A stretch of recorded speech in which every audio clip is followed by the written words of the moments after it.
Hello friends, भारतीय सभ्यता के मुताबिक कमल को एक सर्वश्रेष्ठ पुष्प की कैटेगरी में लिया गया है। जब पुष्प की पत्तियां झड़ जाती हैं तो फूल बिल्कुल ख़त्म होके तो एक चपनी के रूप में हमें कोई चीज़ दिखाई देती है जिसको कि हम कमल चपनी कहते हैं, और उसमें से निकलते हैं बीज जिनको कमल गट्टा के नाम से जाना जाता है। कच्चे तो वो ग्रीन होते हैं, लोग कच्चे भी खाते हैं, लेकिन पकने पर वो उनका आउटर शेल बिल्कुल ब्लैक हो जाता है और बहुत हार्ड होता है, और उन्हीं को एक स्पेशल प्रोसेस में से निकाल के हम बनाते हैं मखाने, जिनको कि हम फॉक्सनट कहते हैं और जिसको हिंदी में कोकिलाक्ष भी कहा जाता है, कमलगट्टा भी कहा जाता है, ताल मखाना भी कहा जाता है।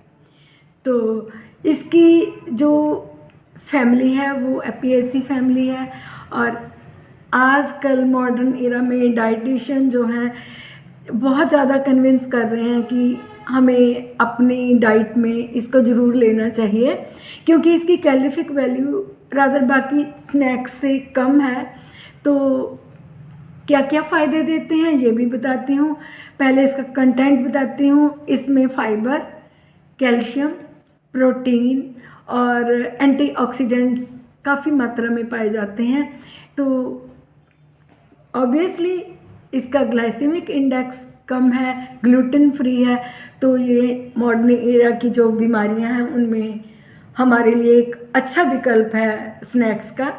तो कई लोग इसका प्रयोग जो होता है वो उसको फ्राई करके खाते हैं, तो फिर कोई फ़ायदा नहीं होता, क्योंकि जितनी कैलोरीफिक वैल्यू कम है, हम ऑयल या घी में इसको जब फ्राई करके खाते हैं तो वो कैलोरीफिक वैल्यू उतनी की उतनी ही हो जाती है, तो कोई फ़ायदा नहीं। फ्रेंड्स, 100 ग्राम जो हमारे फॉक्सनट यानी कि मखाना है उनमें 347 जो होती हैं कैलोरीज होती हैं, रादर बाकी स्नैक्स से कम। तो नो डाउट अगर कैल्शियम है तो ये हमारे मसल्स को भी स्ट्रॉन्ग करेगा, और कैल्शियम होने से ये हमारी हड्डियों की मजबूती के लिए एक अच्छा विकल्प है। जिन लोगों की हड्डियाँ जो होती हैं वीक होती हैं, या जो बच्चे हैं ग्रोइंग एज में हैं, अगर उनको हम मखाना देते हैं तो कैल्शियम होने से उनकी बोन्स को नरिशमेंट मिलती है, तो उनकी हाइट अच्छी इंक्रीज़ होती है।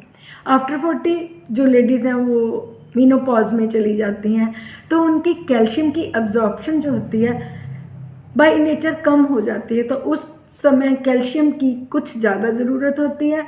तो मीनोपॉज में जाने वाली लेडीज़ के लिए ये जो मखाना है एक अच्छा विकल्प है, हम ले सकते हैं। जिनको गठिया है या जिनको और बोन्स की प्रॉब्लम है, तो ग्रीन स्टिक फ्रैक्चर जिनको हो जाता है उनके लिए भी ये एक अच्छा सोर्स है कैल्शियम का।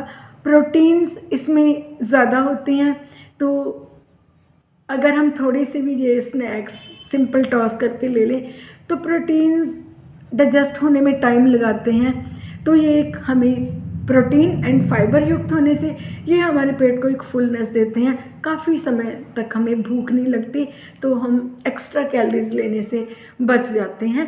तो ये तो मैंने इसके फ़ायदे आपको बताए हैं। अब मैंने आपको ये भी बताना है कि मखाना जो है वो वेट लॉस के लिए भी एक अच्छा विकल्प है। वो कैसे? वेट लॉस के लिए बहुत से लोग एक्सरसाइजेस करते हैं, बहुत से विकल्प ढूंढते हैं, लेकिन अगर आप मखाने लेते हैं तो काफ़ी टाइम तक स्लो रिलीजिंग होने के कारण ये आपको भूख नहीं लगने देता। तो नेचुरली अगर भूख नहीं लगने दे रहा तो हम चीज़ें कम खाएंगे, हम अपनी डाइट जो है थोड़ी कम करेंगे, तो ऑब्वियसली जो है वेट रिड्यूस होता है, और कोलेस्ट्रॉल फ्री होने के कारण इसको हार्ट के लिए भी एक अच्छा विकल्प माना गया है। तो फ्रेंड्स, अब मैं ये बताऊंगी कि मखाना खाना किसको नहीं है। जिन लोगों को डायरिया है वो मखाने का इस्तेमाल ना करें, क्योंकि फाइबर युक्त होने से ये हमारे स्टूल के बल्क को बढ़ाता है। इससे क्या होता है, बार बार मोशन की फीलिंग होती है, तो काइंडली डायरिया के पेशेंट्स इसका प्रयोग ना करें। उसके बाद में जिनकी किडनी में स्टोन है, कैल्शियम की प्रचुर मात्रा होने के कारण जो ऑक्जेलेट स्टोन्स होते हैं उनको बनाने में ये सहायता देता है, क्योंकि रिच इन प्रोटीन है। तो काइंडली जिनके किडनी में स्टोन है वो मखाना को अवॉइड कर सकते हैं। जिनका ब्लड शुगर लो है उनके लिए ये इंसुलिन को स्क्रीट करने में मदद करता है और उनका जो ब्लड शुगर है और डाउन होने की संभावना होती है। तो बहुत सोच समझ के आप अपनी डाइट में इसे इन्वॉल्व कर सकते हैं।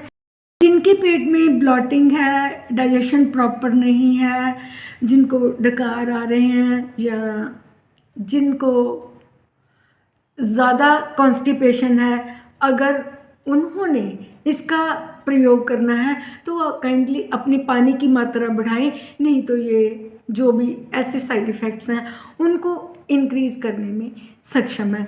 तो मैंने आपको ये बताया किनको खाना है मखाना और किनको नहीं खाना। तो अब मैं आपको ये भी बताऊंगी कि मखाने का प्रयोग कब करना है और कितनी मात्रा में करना है। एक्चुअली मखाने को एज ए स्नैक लें, जैसे कि हमने ब्रेकफास्ट भी किया हुआ है और लंच करने में अभी देरी है तो थोड़ी भूख लग रही है, तो जस्ट एक मुट्ठी आप लें, उनको सिंपल टॉस किया हो, घी डाल के बिल्कुल नहीं करना, और उस पर काली मिर्च जरूर डालनी है। काली मिर्च डालने से वो अपने आप में डाइजेस्टेंट भी है, फैट बर्नर भी है। इन दो का कॉम्बी अगर आप लेंगे और सेंधा नमक बिल्कुल माइन्यूट लेंगे तो ये आपके हेल्थ के लिए एक अच्छा विकल्प होगा। और इसके साथ साथ जो लैक्टेटिंग मदर हैं, जो दूध पिलाने वाली माएँ हैं, उनके लिए ये ग्लैक्टोगोगस है। और उन्होंने इसका कैसे प्रयोग करना है, दूध में उबालिए, जस्ट जैसे कि खीर होती है, एक दो उबाले जब देंगे तो ये श्रिंक हो जाते हैं। आप मखाने वाला दूध लैक्टेटिंग मदर को देंगे तो उसके लिए ये बेनिफिशियल होगा। और इसके साथ साथ अगर ऐसे भी नहीं खाना तो हम किसी भी सब्जी में इसको डाल सकते हैं और अपने टेस्ट को भी इंक्रीज़ कर सकते हैं और अपनी कैलोरीफिक वैल्यू को भी कम कर सकते हैं। तो फ्रेंड्स, आज के लिए ये जानकारी मैंने आपको दी है। मखाने को खाएं ज़रूर, excess of everything is bad. अगर ज़्यादा मात्रा में आप प्रयोग करेंगे तो जो मैंने इसके फ़ायदे बताए हैं वो नुकसान में कन्वर्ट हो जाएंगे। तो काइंडली जो भी खाना है लिमिट में खाना है, ताकि आप हमेशा स्वस्थ रहें, मस्त रहें। आज के लिए इतना ही। अगर आपको मेरे द्वारा दिया गया कंटेंट अच्छा लग रहा है तो काइंडली मुझे सब्सक्राइब ज़रूर करें। Thank you very much for watching my video.